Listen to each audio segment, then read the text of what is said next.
آپ تھوڑی دیر کے لیے اپنی سیاسی ہمدردی، بغض اور حمایت ایک طرف رکھ دیں اور یہ واقعہ سنیں۔ 12 اکتوبر 1999 کا دن ہے جب پاکستان کا آرمی چیف اور chairman joint chief of committee Pervez Musharraf اپنے سری لنکا کے سرکاری دورے میں سے PIA کی ایک کمرشل پرواز 777 سے واپس کراچی آ رہا ہے۔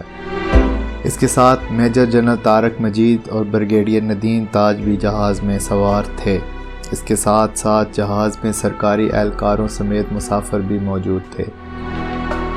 پھر کیا ہوا؟ میں ہوں تیمور اور آپ دیکھ رہے ہیں جہان تیمور۔ میری نئے آنے والوں سے گزارش ہے کہ پلیز چینل کو سبسکرائب کریں اور ویڈیو پسند آنے کی صورت میں اسے شیئر اور لائک کریں۔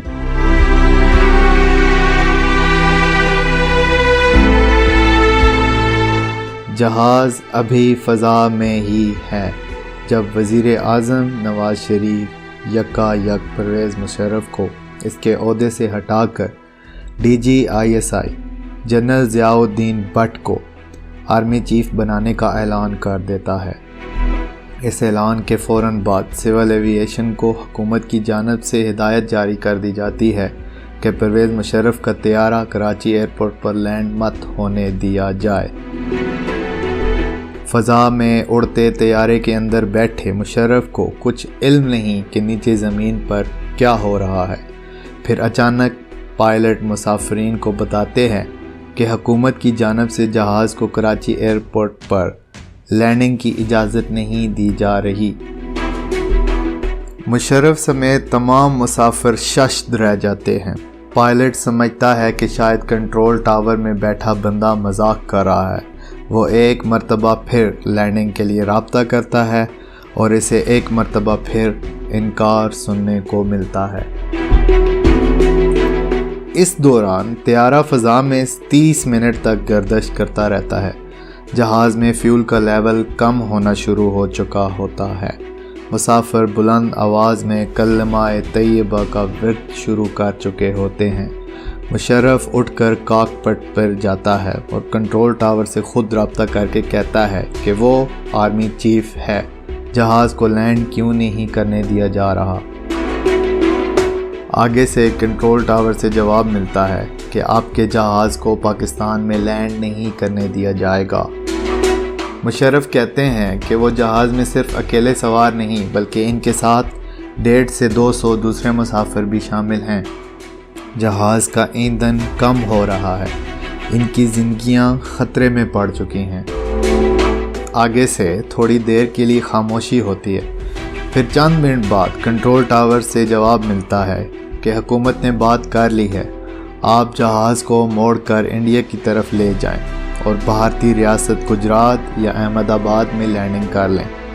یاد رہے کہ ابھی 1 سال قبل پرویز مشرف نے کارگل کے وار کے ذریعے انڈیا کو بہت نقصان پہنچایا ہے، اور اب حکومت پاکستان اپنے آرمی چیف سے کہہ رہی تھی کہ اس کا طیارہ پاکستان میں لینڈ نہیں ہو سکتا، البتہ بھارتی ریاست گجرات میں لینڈ کر لے۔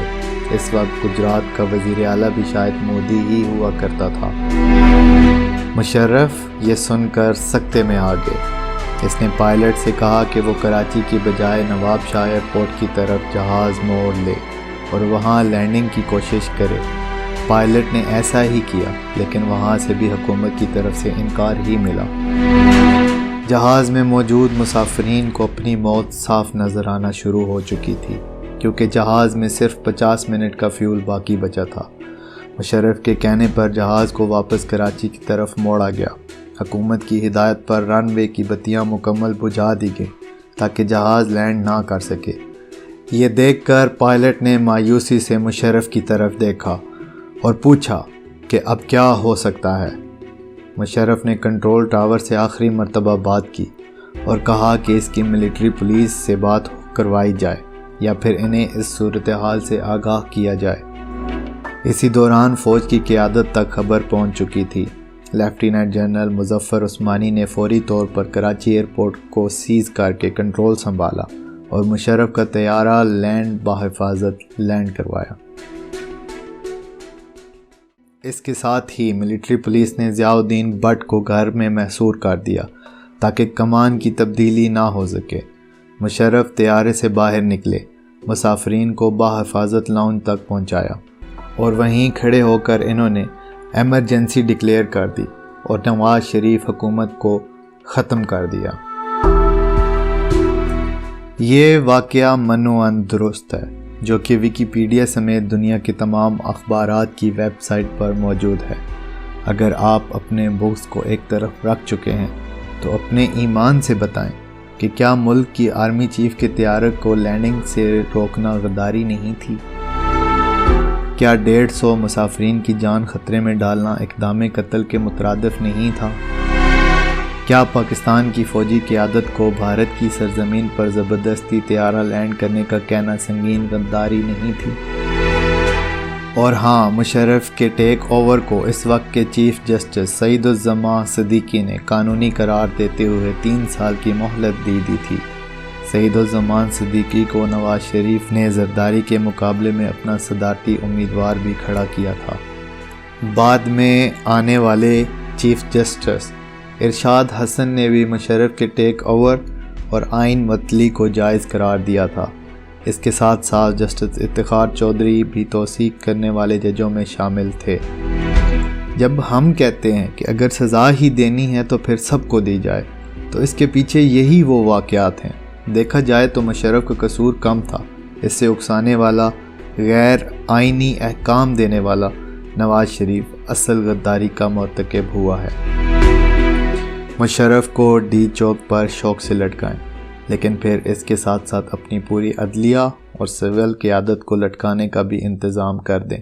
آپ کا فیوریٹ یوٹیوبر جہان تیمور۔ اپنا بہت خیال رکھیے گا۔ اللہ حافظ۔